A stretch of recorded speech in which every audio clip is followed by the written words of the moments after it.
These spirituals have been sung and played by blind Willie mctell, 42 years old, and blind from babyhood, at Atlanta, Georgia, on November the 5th, 1940, for the Folk Song Archive of the Library of Congress in Washington. I wonder if you know any songs about colored people having hard times here in the South. Well, that old song that have a reference to our old people here. They hasn't very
much stuff of the people nowadays because Any complaining songs, complaining about the hard times and sometimes mistreatment of the whites. Have you got any songs that talk about that? Not we have. Not at the present time, because the white people are mighty good to the southern people, as far as I know. And you don't know any complaining songs at all?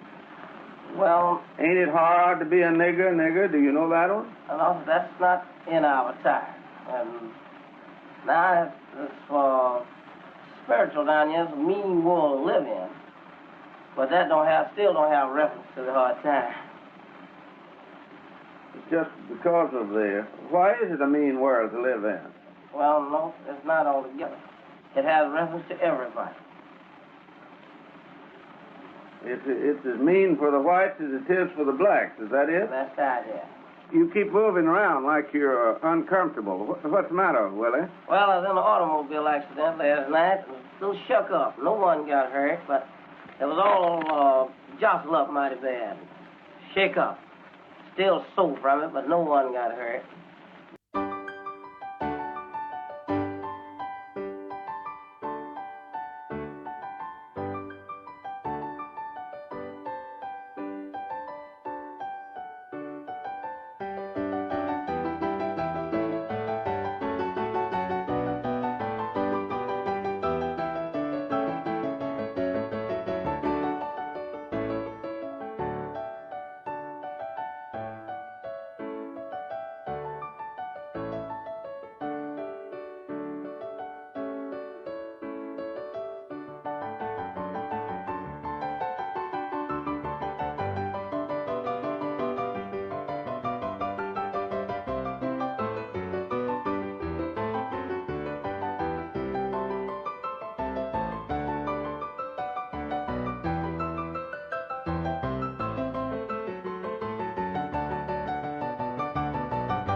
I'm talking about the days of years ago.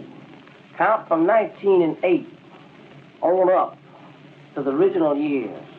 Back in the years of those days, blues had started to be original in 1914. From then until the wartime, people always had times from blues on up to original blues.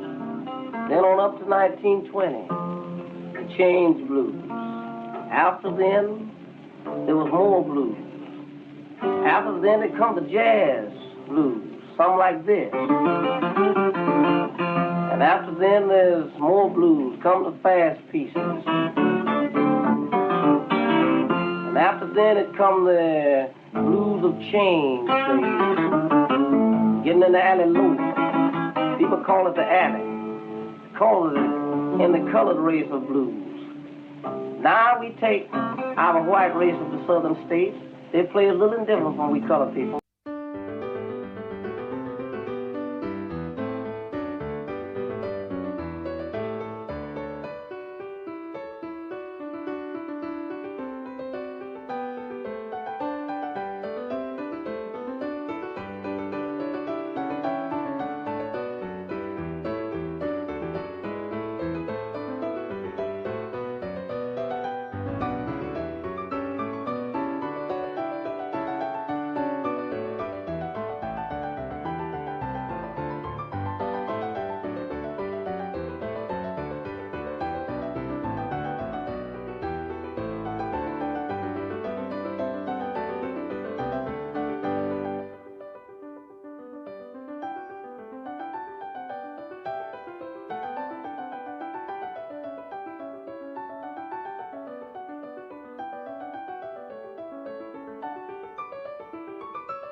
Now here's some of their pieces. That's the idea of the white people. Now you come back to the color, they have a different type of playing. Now we have some pieces goes like this. And that's the color. Here's our color again. And still, we have still down in the alley of blues, just like the whites when they play the Yolan song, but we have our blues a little different. Thanks.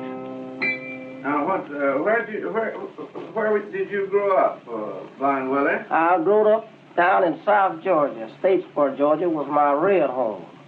I was born at Thompson, Georgia, 134 miles of Atlanta, 37 miles west of Augusta. Well, how long have you been a musician? Oh, I've taken music when I was quite a child, but in the period of time, I quit for 8 years. After the 8 years, I went back to playing as I entered into blind school, Macon, Georgia. I continued my playing up until 1927, the 18th day of October, when I made record for the Victor record people.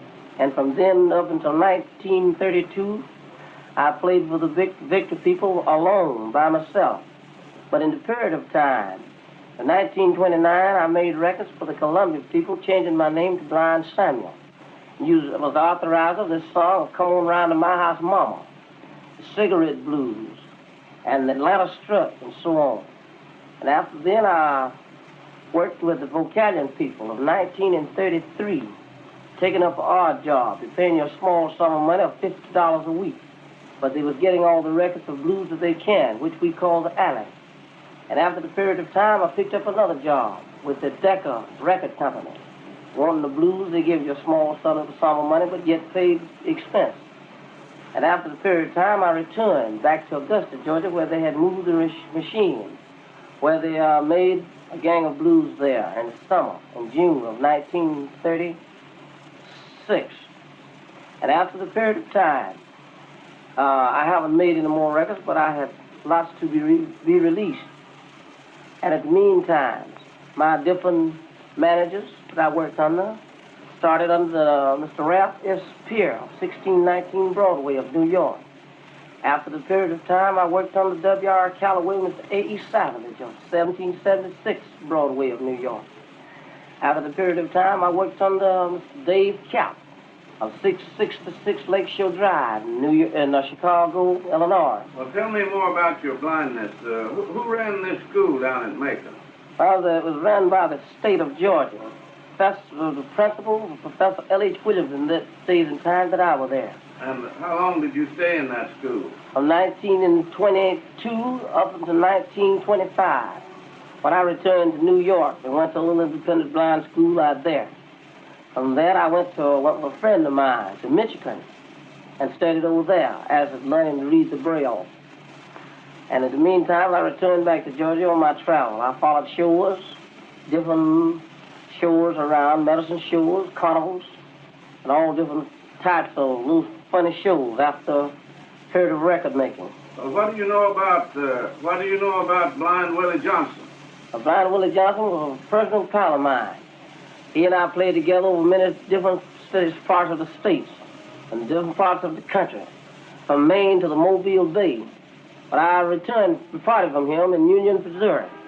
He and I met up again in Little Rock, Arkansas. Well, now, what do you consider his best music? Well, sacred music. He has a heavy voice, more sound like a preacher. And does he play the guitar with his sacred music? Sure, he plays the guitar with the sacred music with the steel ring. And you think Blind Willie Johnson is dead, do you? I think Blind Willie Johnson is dead, according to a letter I got from his wife. But he was a very good friend of mine, and he was a notable singer in his type of singing. Did he play a 12-string guitar? Only a 6-string guitar. Was he a good guitar picker? Excellent, good.